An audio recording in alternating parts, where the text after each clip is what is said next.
LinkedIn News. What can you do starting today to be kinder to yourself and other people so that both you and the people you love can grow more? Hey everyone, from LinkedIn News, this is In the Arena, a podcast exploring human potential. I'm Leah Smart, and every week you'll find me right here in conversation with bright minds and brave hearts, learning how we can improve our lives and our world by transforming ourselves. So the role of emotional intelligence is important in lots of aspects of our lives, including education, the workplace, our personal lives, our relationships, honestly, everything. And it's not just about being nice or happy or being in a good mood, but rather about developing the skills to understand and manage your emotions in a healthy and productive way. Yes, you have emotions all the time. As I've heard it said, which I love, you are a feeling being who thinks, not a thinking being who happens to feel every now and then. So today I brought Marc Brackett, who's the founder of the Center for Emotional Intelligence at Yale, and he's also the author of the book Permission to Feel. Marc and I talked a lot about his emphasis on the importance of recognizing and accepting the wide range of human emotions that we experience. In his work, he's identified 144 that he's very comfortable having us work through, understand, and get to know better. He says that our emotions can often be complex and contradictory. Yeah, you can feel more than one at once, and you can have trouble labeling them. But it's still essential to understand and embrace them so you can continue to develop your emotional intelligence. It will change how you show up. And here's how he says to do this. Use the RULER acronym. It stands for Recognize, Understand, Label, Express, and Regulate Your Emotions. And today, Marc's going to tell you how each of those components plays a vital role in continuing to develop your emotional intelligence, improving your ability to navigate the world, and enjoying your life. Here he is. I think we have it all wrong about what it means to be successful. You know, I work with very wealthy people, I work with extraordinarily smart people, and I work with people who have reached levels in their careers that I just can't believe. And the question is, do each of those people have well-being? And the answer is many don't. I think we have to redefine success as having the skills to deal with the full range of emotions that we experience in life. And that's it. I think so. My partner is a filmmaker and made a movie with Robin Williams. Could you be any more successful, than someone like Robin Williams? I mean, amazing comedian, actor, and sadly, had terrible depression. 90% of the students at my university are seeking treatment for challenges with their mental health. Wow. And you're at Yale, where people assume like everyone would be happy because they got into this top school and they must be so smart and able to handle themselves. Exactly. That's what I thought too. Like, Marc, when you get there, life's going to be amazing. You've made it. And then it's like, oh my gosh, this is hard work. You got to keep up with everybody else. And so I just think that we have to rethink happiness. I think we have to strive to give ourselves permission to feel, but within that, also have the strategies that we need to deal with the full range of emotions that we experience in everyday life. I have found that as I've gone deeper into this work, of course, I get surrounded by a lot of people who are deep in this work. But my intention is to give this to people who have no clue how to start. So when I go into those spaces, or when I'm in conversation with people who are not doing this work, I hear all sorts of responses about how they deal with their feelings. They don't seem helpful. Yeah, they don't seem like they would lead us toward this new definition of success. How do you think about, from what you understand in your research, how do you approach the way in which we should deal with our feelings? I think the first is our attitudes and mindsets about it. So we could ask each other how we feel right now. And the question is, do we really care? Do we really care? I don't even ask people the question because nobody really wants to answer it. And I don't want to hear what they have to say because I got to go do my thing anyway. And I think that is rampant in workplaces and schools and in homes. I've had fathers say, I'm not going to ask my kid how they're feeling at 7:30 in the morning. How are you getting on the train to go to work? What if I hear something that's not happy? I'm like, well, chances are you're going to hear something that's not happy. And the question is, do you know how those feelings are going to be influencing that child throughout the day? Their productivity, their relationships, their health. And for all of us who are adults in the workplace, the same thing is true. So I think it starts off with this mindset, which is, I believe emotions matter. I give myself and everyone I care about, and even the people I don't care that much about, permission to feel. And I strive to be curious about feelings. Like, I want to know. I'm an explorer. I'm a scientist, as opposed to closed, critical, and judgmental. To me, that's the first step. When I read your book, and it was at the very beginning that you talk about this idea of an emotion scientist versus an emotion judge. Yeah. Yeah. And so that example you use of the dad who's got to get to work, because I think we're all rushing from thing to thing to thing, and doesn't want to hear his child say they're not happy, because probably then he'll have to deal with it or feel responsible for it. How do we do this in a society that's always asking us to move faster, do better, and be busier? Well, it's funny you say that, because I've been doing a lot of research lately with families. I've been really curious about this. And the two factors that parents tell me that get in the way are time. Like, I don't have time to do this. I'm like, so basically what you're telling me is that it's a value proposition, right? You got time to scroll on your social media app for 2 hours every night, right? But you're basically saying that you have not been educated in a way that makes you believe that taking time to deal with your own emotions and other people's emotions is worthwhile. We got to change that value proposition. The second one is related to the first, which is the fear factor. Like, people are afraid to even be self-aware, right? That means I have to admit that I might need to change, or that I might need support. It's like part of the reason I think most couples have weird relationships is that they don't actually know how their significant other feels. And think about it, 50, 60% of people get divorced. So what's the real reason? It's about how you feel with your partner.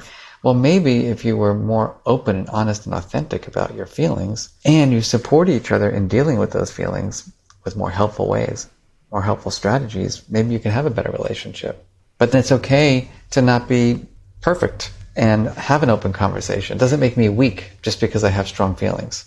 So if we're introducing people to this topic, and what we're circling is kind of this idea of emotional intelligence, which I feel like has gotten diluted, it's curious. Yeah. What I think really helped me get it was first the idea of considering myself to be an emotion scientist instead of a judge. So I'm curious, I'm exploring, I'm experimenting. Yeah. And then also your concept of ruler. Does ruler still apply, and what is it? Yeah, of course it does. And I think, my book 1 really helps people understand the RUL and part of the E, which is like, how am I feeling? Why am I feeling this way? Am I using the precise words to describe my feelings? And that's another thing, by the way, I learned during the pandemic, is everybody was anxious, but maybe they weren't so anxious. Some people might have been overwhelmed, and some people might have been worried, and some people were feeling pressure, and some people were feeling related but distinct emotions, which is a big part of being self-aware and a big pathway to regulating. So the second key strategy from my perspective is we got to get more granular and precise about how we feel. You can't just be happy, calm, mad, and sad. There's a lot of variation in emotion. And there are distinctions. Like, so for example, anxiety is about uncertainty, right? We feel anxious when we cannot make predictions about the future. Stressed is not that. When we're stressed, we've got too many demands and we don't have the resources to get those demands taken care of. And so when you think about it, the strategy, getting back to the regulation piece, for me, when the pandemic hit, I remember it was like, I'm spraying my groceries with Windex, it's like my mother-in-law was living with us, like the world's coming to an end. I'm watching the news, the university shut down, we're wearing masks, we're like going nuts. And it's like, what's going to happen? What's going to happen? All my brain was doing was questioning what is happening to the world and me. And I could take deep breaths. I could do my downward dog. But then 10 minutes later, I'd be like, what's happening? What's happening? And so I needed to learn cognitive strategies. I needed to have a different dialogue. I needed to say, Mark, We all go down together. No, just kidding. What song is that? I know I loved that song. I did too. I can't remember either. I don't know why it came to mind. But like, that was my self-talk strategy was, Mark, you literally have no control over the stock market. You know, like you can spend all day long worrying about your portfolio, and you can spend all day long, you know, worrying about what's happening out there in the world and about the virus. But what can you do right here, right now to make sure that you and your family are safe? Mm-hmm. And are you doing that? Okay, I'm doing that. Okay, Mark, you're doing the best you can. That's what I needed to handle my anxiety. Now, the pandemic also made our center, we thought, you know, who's going to want to work with our center to teach emotional intelligence? And then all of a sudden, like, we had like 700 inquiries a week. And I'm proud to say that we work with one of our funders. We built a course called Managing Emotions During Uncertain and Stressful Times. And that we got funded to do it. We built it. We advertised the heck out of it. And we had 200,000 teachers take that course for free. Wow. And so while I couldn't meet the demand, right, we had to be creative. So my solution for dealing with stress was, let's be creative and find a solution that doesn't make our center sink.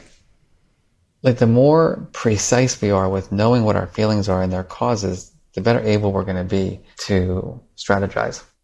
Well, and so ruler, which I'll share, is the ability to recognize, understand, label, express, and regulate our emotions. Where what you're talking about, I think, matters so much, and it got me obsessed with this idea of recognizing the distinctions, is the label. Yeah. And so just you saying this, I realized I've actually been saying I'm anxious the last few weeks, but I've actually just been stressed, which has led me to a feeling of overwhelm. And I'm like, oh, that's totally different than my association with anxiety, which I do experience, but that's different than stress. And I'm like, oh my God, even I, who like uses this app, I'm still, you know, a mess. Yes. So for people who haven't heard this app, you know, Mark, you talk about the fact that there is this enormous range of emotions that we all experience in the thousands, that most of us really only know how to use 3 or 4, maybe 5 words to describe how we feel. But you just used in this app 100 different emotions that we all feel at any given time. You know, what it helped me realize was 2 things. One, I was not being clear about my own emotions. So even when you said happiness, it made me think about realizing for the first time when I was in your app that happiness is just this experience of pleasure. It's fleeting, and it's different than contentment. It's different than joy. It's different than satisfaction. That for me was game changing, because I thought I was supposed to be searching for happiness. And really what I wanted to experience on a regular basis was much more even keeled. It was contentment. It was like, it was joy and contentment. Happiness felt more hedonic and more about the pleasure that I have in the moment, which is comes and goes. It is. There's an industry around happiness. You know, if the happiness movement, which started 30 years ago, was so successful, then why have mental health challenges quadrupled, right, in the last 30 years? It just can't be the way to move forward, is to find ways to be happy all the time. Because life is not about being happy all the time. And that's what I was getting at earlier. Like, there have been some really hard times in my personal life and my professional life. And it's not like I have to find strategies to be happy, right? I have to find strategies to be okay with the emotional experiences I'm going through in that moment or that week or that month.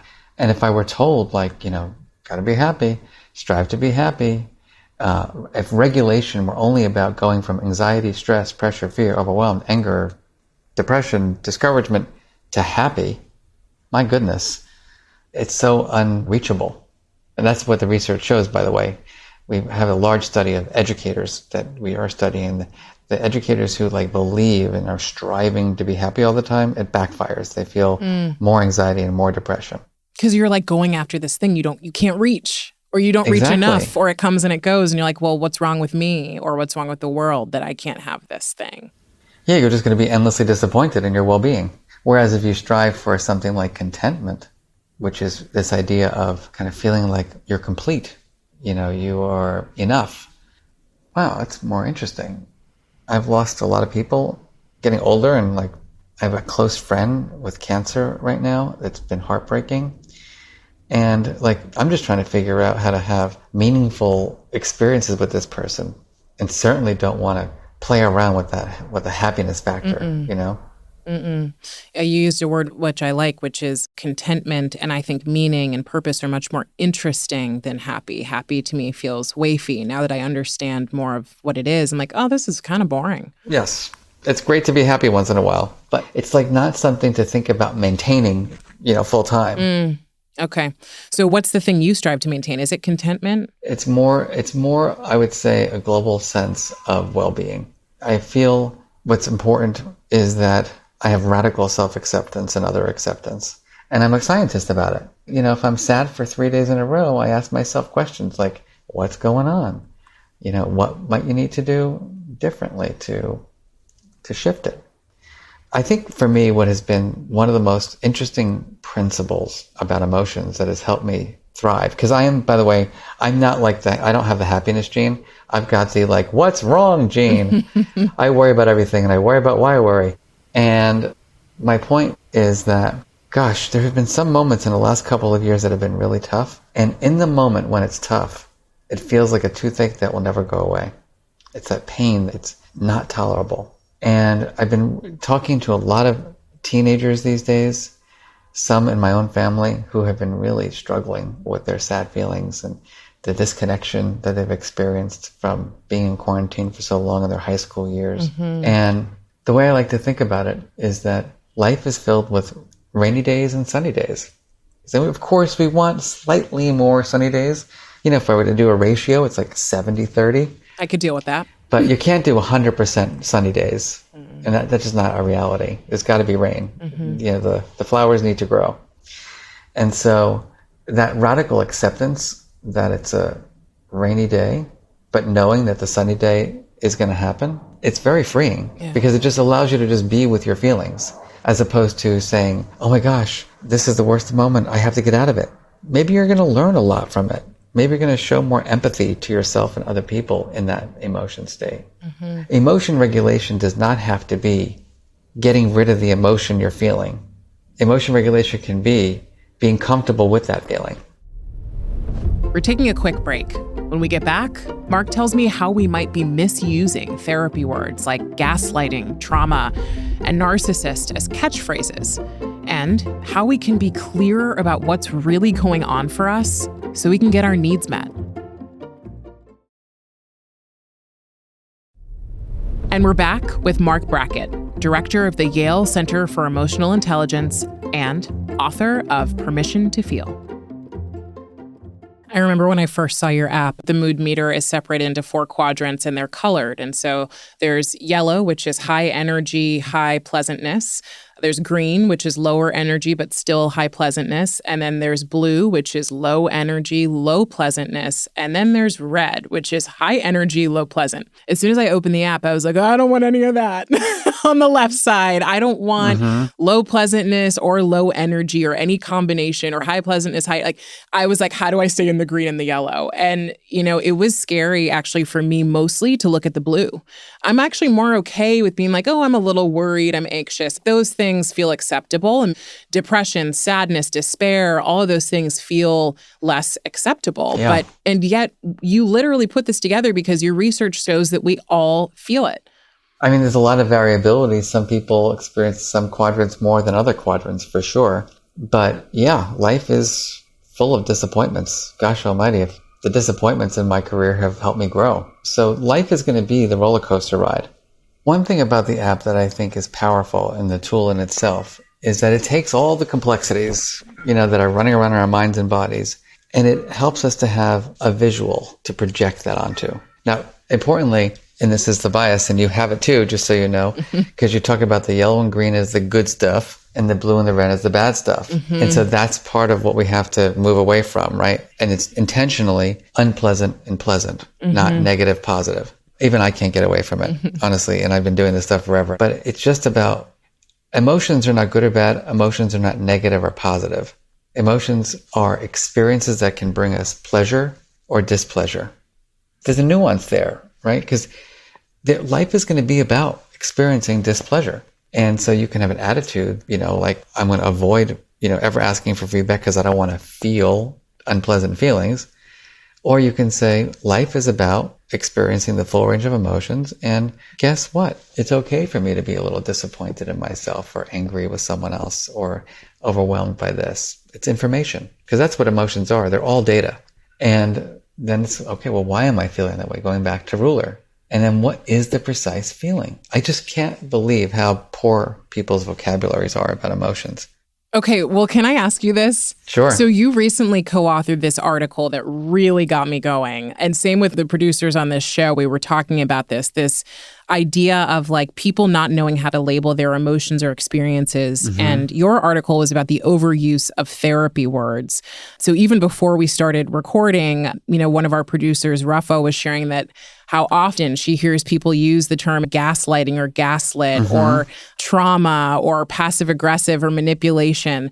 Can you talk about like what are the words that we societally, and I think a lot of us who are coming up in this world a little bit more, turned on to these phrases and words because of social media, et cetera. Yeah. What are we overusing, and what do you think we're really trying to do? Because I don't think it's malicious. No, it's just that we don't know any better. We don't have the nuance. We're not taught to understand the difference between sad and down and disappointment and discouragement and despair and depression. And so if you don't have that granularity or that understanding that disappointment is about unmet expectations and despair is about feeling like you have no hope. If you don't understand that, being peeved is like, it didn't go your way, but being enraged is someone, committed a major injustice, then you just won't have the vocabulary to be articulate. And so what happens is that we have these catchphrases like anxiety mm-hmm. and depression, gaslighting, overhearing somebody recently and they're like, you're gaslighting me about something. It was about going out somewhere. I'm like, I'm not gaslighting you. I don't want to go see that movie. It's like something about another person was like, said something recently and they called me a narcissist. I'm like, yes. Okay, let's think about this for a minute. Like, I need to take care of myself tonight because I've been on the road for a week. I don't feel like going out for dinner with everybody. I'm not a narcissist. I'm doing something that I want to do. It's not like narcissism is a little bit different, mm-hmm. right? And so we just throw out these terms. It's just not helpful because it doesn't help us get our needs met. And so trauma is serious and really important as a concept and as an experience, God knows. Mm-hmm. But if it's traumatizing that you got a A- in my class than an A, we've got to redefine trauma, right? Mm-hmm. Because trauma cannot be that you were just disappointed in your grade or angry with me. And so you got to label it to regulate it. And the more accurate we can be, the better. Well, and I appreciate you sharing some of these examples. I think they'll resonate with people. I notice these terms being used so often. And while I think it's great that we are trying to, I think societally, embrace a larger pool of experiences, we're using these as catch-all phrases that I also think diminish the real experience. Exactly. If you're working as a teacher in a school with a child who has had serious trauma, whether it be racial trauma or abuse or neglect, that requires a lot of understanding of how to work with people and support people. And, I think we can all be more trauma informed in general. We can be a bit more careful about the way we use words, but it's a big difference, in terms of supporting someone in dealing with, the disappointment they have around a promotion or a grade in school, or the frustration, when your kid doesn't come down for dinner at the right time. Yeah. And so if we think about the thing you're trying to do and share with everybody today, would you say that it's incredibly important then that we become skilled at labeling our feelings? Yeah. So I like to think of RUL as all being kind of understanding our own and others' emotional experiences. Mm-hmm. So I'm like trying to figure out, am I pleasant, unpleasant, my higher and low energy, that mood meter tool. And then I'm like, well, what's going on? Like, what's the story I'm telling myself about what I'm about to be doing? Am I dreading it, or am I looking forward to it? Because if I'm looking forward to it, I'm excited. If I'm dreading it, I might be feeling fear, right? That's the labeling it. And then there is the E and the R, which is, what do I do with this feeling? Can I talk about it? Am I in an environment where it's safe mm-hmm. to be my true self? And if I need to shift, if I'm about to give a presentation and I'm feeling overwhelm or fear or stress or anxiety or dread, what's my strategy to support me? And so that's the regulation piece. And, what I would say is that what I shared with you up front was the kind of this mindset piece. Like, do emotions matter? Do I give myself permission to feel? Do I believe that I have the ability to deal with my feelings? Like, do I have self-efficacy? And do I believe in myself that, Mark, you can actually use these strategies to make your life better? I'll give you an example. So you can't tell this right now, but I have gotten much more physically fit during the pandemic. And so I'm working out much more like with weights. I don't like it though. I dread going to the gym. I've never been a gym person. Still to this day, when I'm doing certain exercises that are strenuous, my brain goes into, Mark, you're 53 years old. Like, why the heck this is ridiculous. Why are you doing this? All the negativity. I take my deep breath and I'm like, Mark, who are you fooling? And for whatever it is, that phrase has become my go-to strategy. Whenever I feel like not doing the extra set or doing that harder kind of exercise, I just say, because I know I've made a commitment. And I'm like, well, who are you fooling right now, Mark? And it's like, oh yeah, if you leave the gym right now, what are you actually going to go do instead? And it's not going to be, something that's going to be necessarily beneficial for my health and well-being. And so that's the bucket I was leading into, which is the cognitive bucket. It's like we have just been programmed to be so self-critical. I mean, it's just awful. Yeah. The amount of self-criticism that we engage in. I did learn a little bit about positive self-talk growing up, but it was in many ways like what we might call today toxic positive talk. Like it would be things like, stop worrying, it's going to be fine, or get over it, or move on, or why are you worrying? You have so much more than they have. I don't think that's helpful to help people deal with their feelings. And it's dismissive of the feeling. And so how do we engage in more authentic positive self-talk? I was interviewing, just so you know, for my book, the singer Jewel, because she does a lot of work in trauma and mental health. And I loved what she said to me, Mark, and she had a pretty rough childhood. She said, I started really being curious, learning the law of physics.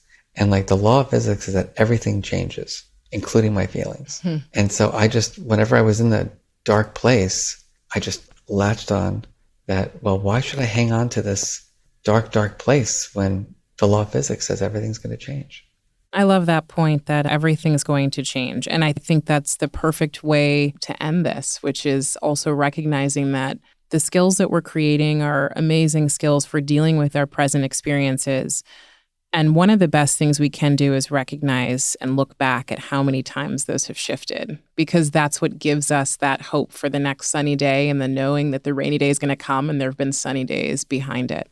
I thought you were going to say, that's a perfect way to end because the law of physics says everything begins and ends, and now this podcast is ending. So with that, Mark, I love talking to you. I can. Better humans are, I want you to complete that statement. Better humans are. Emotionally self-aware. Better work is. A combination of purpose and productivity. And a better world has. Has more Uncle Marvins, which for me means people who are better listeners, people who are less judgmental, and people who show more empathy and compassion. Love that. Thank you so much for joining. Thank you. That was Marc Brackett, director of the Yale Center for Emotional Intelligence and author of Permission to Feel. One big thing before we go. Emotional intelligence has a huge impact on our lives, but most of us don't really get taught how to reflect, how to understand, or how to label our emotions. I feel like that puts us in really messy situations. So if you're wondering, why do this work? Why try this out? It's that being able to understand your interior world effectively is going to transform how you experience the exterior world. So this is really about going back to that first phrase I started with. You are a feeling being who happens to think, not a thinking being who has feelings every now and again. So one could say emotional intelligence is one of the most important things you can do on a path to personal growth. If this conversation was thought-provoking and has you reflecting on how you can get clearer on your emotions, why don't you share it with someone else who might be thinking the same thing or feeling the same thing? Maybe it can help them find what they're looking for. And help other people like you find our show by leaving us a rating before you go. Even better, write a one-sentence review telling me what aha moment you had about emotions today. As always, you can find me on LinkedIn writing about human potential and meaningful living. In the Arena is a production of LinkedIn News. The show is produced by Alexis Ramdow and Rafa Fariha. Asaf Gudron makes sure we sound good in the studio and has mixed this show. Enrique Montalvo is the executive producer of LinkedIn Editorial Productions. Dave Pond is head of news production. Courtney Koop is head of LinkedIn Original Audio and Video. Dan Roth is the editor-in-chief here at LinkedIn. And I'm Leah Smart. Thanks for coming on the journey with me, and I'll see you next week.